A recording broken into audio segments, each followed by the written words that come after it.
தேவிப்பட்டினம் அப்படிங்கிற ஊர்ல சிவா அப்படின்னு இருந்தான். சிவாவுக்கு ரொம்பவே ஞாபக மறதி. சிவா, இன்னைக்கு நானும் உங்க அண்ணனும் வயலுக்கு வேலைக்கு போறோம். இங்க வச்சிருக்கேன் பாரு டிஃபன் பாக்ஸ். இந்த பாக்ஸ்ல எனக்கும் உங்க அப்பாவுக்கும் மத்தியானம் சாப்பாடு கொண்டு வா, மறந்துடாதப்பா. சரிங்கம்மா, நீங்க கிளம்புங்க. மத்தியானம் உங்க 2 பேருக்கும் சாப்பாடு கொண்டு வரேன்.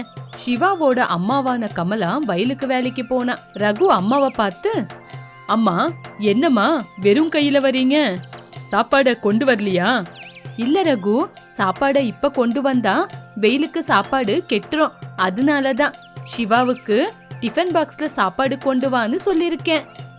அம்மா, போய் தம்பிக்கு சொல்லிருக்கீங்களா? அவன் என்னைக்கு நீங்க சொன்னதை ஞாபகம் வச்சுக்கிட்டு நம்மளுக்கு சாப்பாடு கொண்டு வந்திருக்கான் சொல்லுங்க. இன்னைக்கு நம்ம வெறும் வயிற்றுல தான் வேலை செய்யணும். அப்படியெல்லாம் நடக்காதடா. அவனுக்கு மறுபடியும் சொல்லிட்டு வந்திருக்கேன்.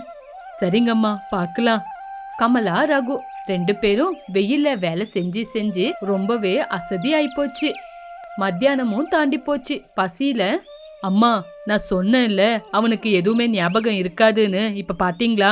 அவனை நம்பி நீங்க சாப்பாடு விட்டுட்டு வந்திருக்கீங்க. ஐயோ இல்லடா, இவ்வளவு சின்ன விஷயத்த அவன் மறக்குவான்னு நான் யோசிக்கல. சரி இங்கே இரு, நான் போய் சாப்பாடு கொண்டு வரேன்.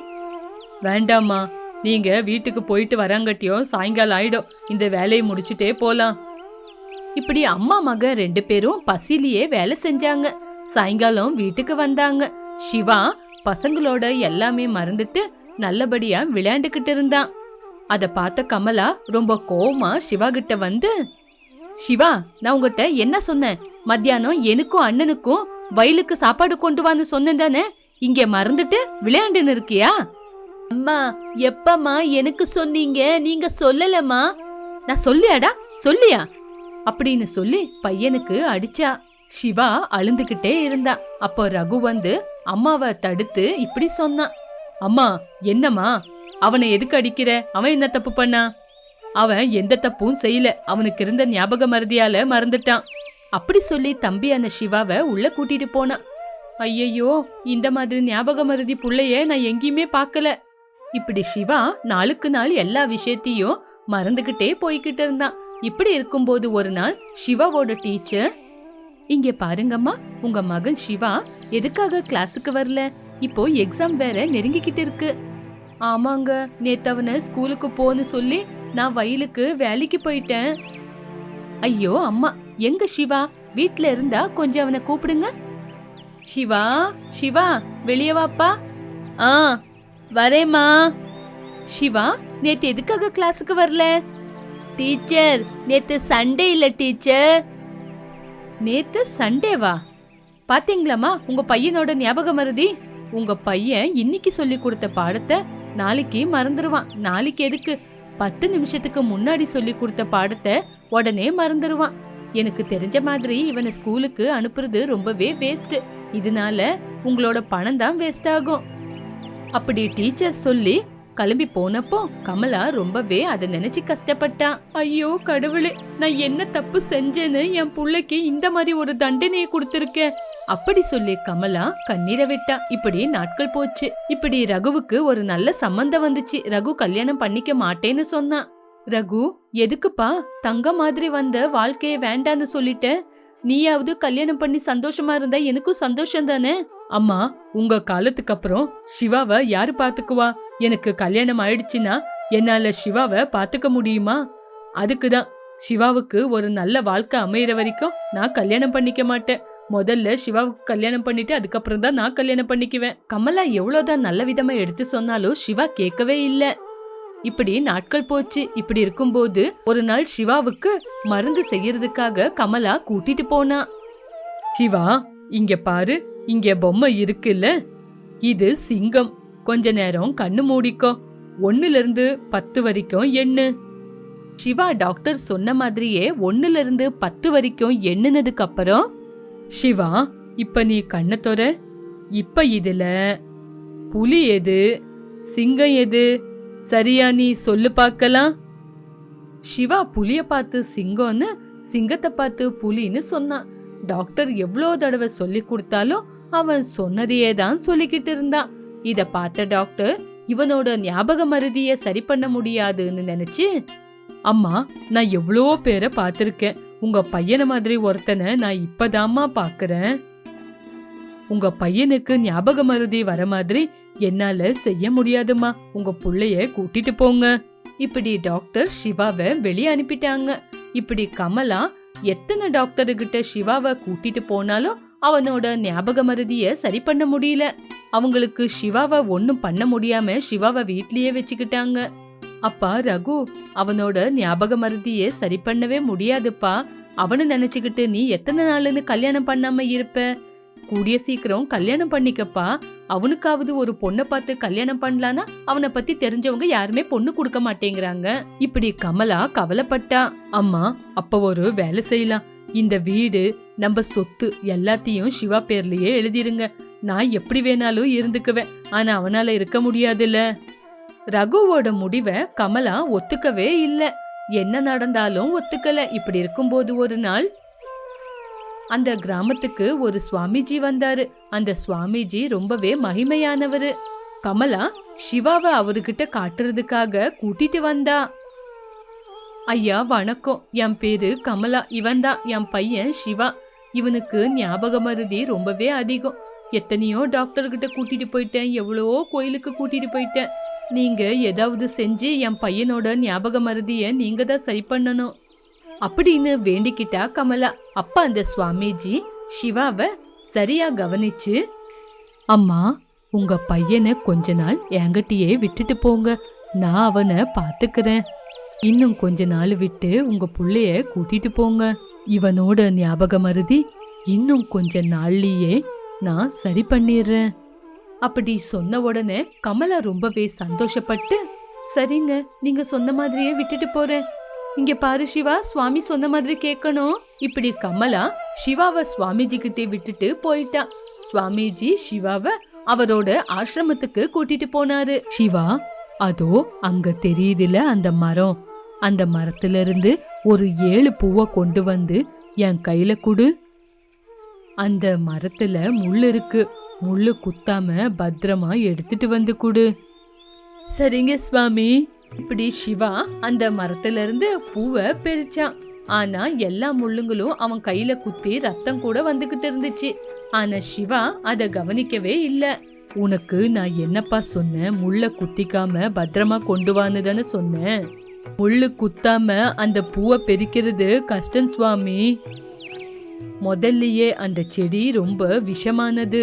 அந்த முள்ளு உனக்கு குத்துனதுனால உன் உடம்பு முழுக்க அந்த விஷம் பரவி இருக்குப்பா. அப்படி சொன்ன உடனே சிவா பயந்துக்கிட்டு, ஐயோ சுவாமி, இந்த விஷயத்தை எதுக்கு சுவாமி எனக்கு முன்னாடியே சொல்லல?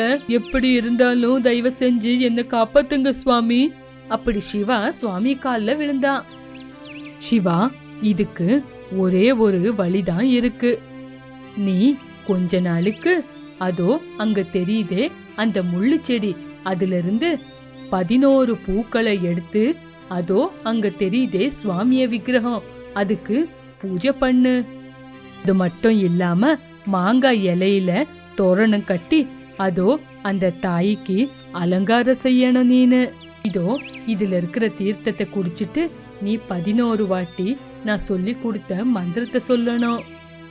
இதே மாதிரி நீ 1 மாசம் செஞ்சேனா உன் உடம்புல இருக்கிற விஷமெல்லாம் போய் நீ நல்லபடியா குணமாயிடுவ. இதுல ஒரு சின்ன தப்பு நடந்தா கூட நீ உயிரோட இருக்க மாட்ட. சரிங்க சுவாமி. இப்படி சிவா 1 மாசம் வரைக்கும் பூச்செடிகிட்ட போய் பூவை பறிச்சு முள்ள குத்திக்காம சுவாமிக்கு கொண்டு வந்து பூஜை பண்ணி மாங்காய் இலையால தோரணம் கட்டி சுவாமிக்கு பூஜை பண்ணா. இப்படி சுவாமி கொடுத்த தீர்த்தத்தையும் குடிச்சுக்கிட்டு இருந்தான். ஒரு நாள் கூட மறக்காம எப்பவுமே பூஜை பண்ணிக்கிட்டு இருந்தான். இதை எல்லாமே சுவாமிஜி கவனிச்சாரு. இப்படி நாட்கள் கூட போச்சு. இப்படி இருக்கும்போது ஒரு நாள் கமலா வந்தா. ஐயா, என் பையன் எப்படி ஐயா இருக்கிறான்? அத நான் வாயால சொல்ல முடியாதம்மா, நீங்களே அவன் பேசுறத பாருங்க. சிவா அவங்க அம்மாவை பார்த்த உடனே, அம்மா, உங்களுக்கு தெரியுமா, கொஞ்ச நாளுக்கு முன்னாடி என் உடம்புல விஷம் ஏறி போச்சு. ஐயோ, எப்படிப்பா? 1 மாசத்துல என்ன நடந்துச்சுன்னு சொல்லு சிவா.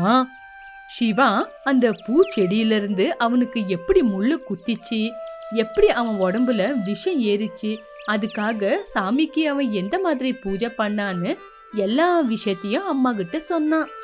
பாத்தியா தாயி, உன் பையனுக்கு 1 மணி நேரத்துக்கு முன்னாடி நடந்தது கூட அவனுக்கு மறந்து போயிடும். ஆனா இப்போ 1 மாசத்துக்கு பின்னாடி நடந்த விஷயத்த அவன் சொல்றான். எதுவுமே மறக்காம சொல்லுறான்.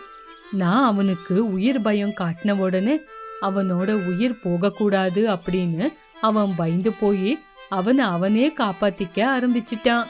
அப்போ உங்க பையனுக்கு ஞாபக மறதி இல்ல, அவனுக்கு இருந்தது சோம்பேறித்தனம். அந்த சோம்பேறித்தனத்தினாலதான் அவன் இவ்வளவு நாள் எல்லாத்தையும் மறந்துகிட்டு இருந்தான். அப்படி சொன்ன உடனே கமலா சுவாமிஜிக்கு நன்றி சொல்லி தன்னோட மகனை கூட்டிக்கிட்டு கிளம்புனா. இப்படி அன்னையிலிருந்து சிவா எந்த விஷயத்தையும் மறக்கல. இதுதான் இன்னையோட கதை. அடுத்த நல்ல கதையோட மறுபடியும் சந்திப்போம். சின்னபுரம்ன்ற ஊர்ல சாய் யசோதான்னு கணவன் மனைவி வாழ்ந்து வந்தாங்க. என்னங்க, இன்னைக்கு என்னோட தம்பி ஆதி வீட்டுக்கு வராங்க. நீங்க எங்கேயும் வெளியில போயிடாதீங்க. இப்ப அவன் எதுக்கு வரான்? அவனுக்கு என்ன வேலை வெட்டி எதுவும் இல்லையா? எப்ப பாரு நம்ம வீட்டுக்கு வந்து போயிட்டு இருக்கான். இப்ப அவன் வந்ததும் நான் வேலைக்கு கூட போகாம அவன் கூட என்னத்த பண்றது? அவன் ஏதோ உங்ககிட்ட பேசணும்னு சொன்னாங்க. ரொம்ப முக்கியமான விஷயம்னு கூட சொன்னான். நமக்கு கல்யாணம் ஆனதுலேருந்து நான் அவனை பார்த்துட்டு இருக்கேன். அவனுக்கு முக்கியமான விஷயம்னு என்ன இருக்க போகுது? சரி சரி, வர சொல்லு, நான் அதுக்குள்ள கொஞ்சம் வெளியில போயிட்டு வரேன். இப்படி சொல்லிட்டு சாய் வெளியில போயிட்டு கொஞ்ச நேரத்துக்கு அப்புறமா வீட்டுக்கு வந்தான். அப்போ யசோதாவோட தம்பி ஆதி வீட்டுக்கு வந்திருந்தான். என்ன மாமா, நல்லா இருக்கீங்களா? இப்ப வரைக்கும் நல்லா தான் இருக்கேன். இப்போ நீ வந்திருக்கல்ல, இனிமே எப்படி இருக்க போகுதோ? சும்மா இருங்க மாமா, உங்களுக்கு எப்ப பாரு காமெடி தான். சரி சரி, நீ வந்த வேலை என்ன, அத முதல்ல சொல்லு. உன்கிட்ட முன்னையே சொன்னல அக்கா, மாமா எப்பவுமே சுத்தி வளைக்காம விஷயத்துக்கு வருவார்னு. டேய், அதெல்லாம் விட்டுட்டு வந்த விஷயம் என்னன்னு சொல்லு. மாமா, அது அது என்னன்னா, நான் ஒரு வியாபாரம் செய்யலான் இருக்கேன். அதுக்கு முதலீடு செய்யறதுக்கு கொஞ்சம் பணம் தேவைப்படுது. அப்படியா? நல்ல விஷயம்.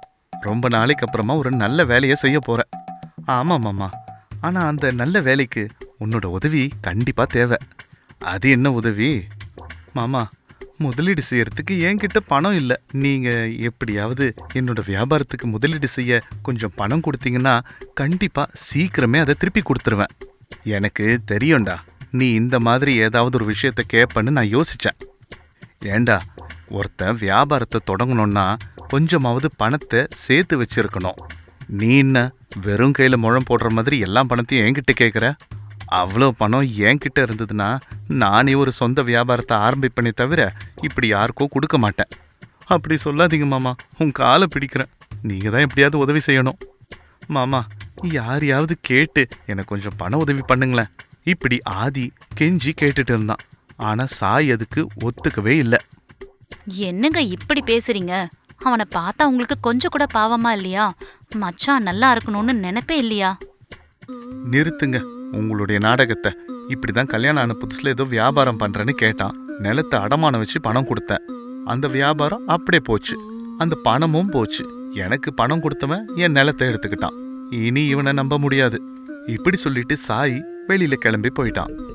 அக்கா, என்னக்கா மாமா இப்படி சொல்லிட்டு போறாரு? எனக்கு உங்களை விட்டா வேற யாருக்கா இருக்கா? நீங்களே உதவலனா நான் செத்து தான் போகணும். இப்படி சொல்லி அழ ஆரம்பிச்சான் ஆதி. அதுக்கு யசோதா இப்படி சொன்னா. அப்படி பேசாதடா. எப்படியாவது நான் அவர்கிட்ட பேசி பணத்தை வாங்கி கொடுக்கறேன். இப்ப நீ கிளம்பு, நான் அவர்கிட்ட பேசிட்டு மறுபடியும் உன்னை கூப்பிடுறேன். இப்படி ஆறுதல் சொல்லி யசோதா ஆதிய வீட்டுக்கு அனுப்பி வச்சா. ஐயோ, இவனோட பெரிய தலைவலியா போச்சே. இவனுக்கு பணம் வேணும், ஆனா அவருக்கு இவன் மேல நம்பிக்கையே இல்ல. இப்ப என்ன பண்றது? சரி, முதல்ல அவரு வீட்டுக்கு வரட்டும், பேசி சம்மதிக்க வைக்கலாம். இப்படி நினைச்சா யசோதா. சாய் வேலையெல்லாம் முடிச்சிட்டு சாயந்தரமா வீட்டுக்கு திரும்பி வந்தான். அப்போ யசோதா சாய்க்கு பிடிச்ச பாயசத்தை பண்ணி சாய்க்காக எதிர்பார்த்துட்டு நின்னா. வந்துட்டீங்களா? உங்களுக்காக தான் நான் காத்துட்டு இருக்கேங்க. உங்களுக்கு பிடிச்ச பாயசத்தை பண்ணி வச்சிருக்கேங்க. அப்படியா? சரி சரி, குடி சாப்பிட்றேன். ஆமா, உன் தம்பி எங்க கிளம்பிட்டானா? ஆமாங்க, கிளம்பி போயிட்டான். பாவம், அவனை பார்த்தாதான் எனக்கு ரொம்ப கஷ்டமா இருக்கு. இப்போ அவன் கஷ்டத்தை பார்த்து நம்ம பணம் கொடுத்தா நாளைக்கு நம்மளே கஷ்டப்படணும். அவனை பத்தி உனக்கு இன்னும் சரியா புரியலன்னு நினைக்கிறேன். அப்படி இல்லைங்க, இந்த ஒரு தடவை அவனுக்கு நம்ம பணம் வாங்கி கொடுத்து கொஞ்சம் உதவி பண்ணலாங்க. யசோதா, நீ இந்த விஷயத்த சொல்றதுக்கு தான் எனக்கு பாயசத்தை பண்ணியா? அப்போனா அந்த பாயசத்தை நீயே குடி. அப்படி இல்லைங்க. சரி சரி, இத பத்தி நாம அப்புறம் பேசலாங்க. நீங்க முதல்ல இதை குடிங்க. அப்புறம் தினம் தினம் ஆதி சாய் வீட்ல இல்லாதப்போ தன்னோட அக்கா கிட்ட போய் பணத்தை கேட்டு நச்சரிக்க ஆரம்பிச்சான். ஒரு நாள் சாய் வீட்டுக்கு ஒரு வைரத்தை கொண்டு வந்து, யசோதா, கதவெல்லாம் சீக்கிரமா மூடு, போய் மூடு. என்னாச்சுங்க? நான் ஏதாவது துரத்துதா என்ன? உனக்கு இதை தவிர வேற யோசனையே இருக்காதா? சரி சரி, உன்கிட்ட ஒரு விஷயத்த சொல்றேன். இது நம்ம 2 பேருக்குள்ளேயே தான் இருக்கணும், சரியா? முதல்ல அது என்னன்னு சொல்லுங்க, என்னால பொறுக்க முடியல. சாய் பத்திரமா கையில கொண்டு வந்த வைரக்கல்ல யசோதா கிட்ட காட்டினான். என்னங்க இது இப்படி பளபளன்னு மின்னுது? இது எங்கங்க உங்களுக்கு கிடைச்சது? சத்தம் போடாத யசோதா, மெதுவா பேசு. இது விலை உயர்ந்த வைரக்கல். இது நான் வேலை செய்யற இடத்துல என்னோட முதலாளி பத்திரமா வச்சுக்க சொல்லி கொடுத்தாரு. இவ்வளவு விலை உயர்ந்தத உங்களுக்கு எதுக்கு கொடுத்தாரு? அவர்கிட்ட இந்த விலை உயர்ந்த கல் இருக்குன்னு தெரிஞ்சு அவர் வீட்டுக்கு திருடங்க வராங்க. அதனால அவர் இந்த கல்லை தான் வீட்டில் வச்சுக்க வேண்டான்னு, நானும் அவர்கிட்ட ரொம்ப நம்பிக்கையா இருக்கிறதால கொஞ்ச நாள் இந்த கல்லை பத்திரமா வச்சுக்க சொல்லி என்கிட்ட கொடுத்தாரு. நம்ம ரொம்ப ஜாக்கிரதையா இருக்கணும், வீட்லயே இது பத்திரமா வச்சுக்கணும். சரிங்க. அன்னிலிருந்து யசோதா சாய் 2 பேரும் அந்த விலை உயர்ந்த வைரக்கல்ல பத்திரமா பார்த்துக்கிட்டாங்க.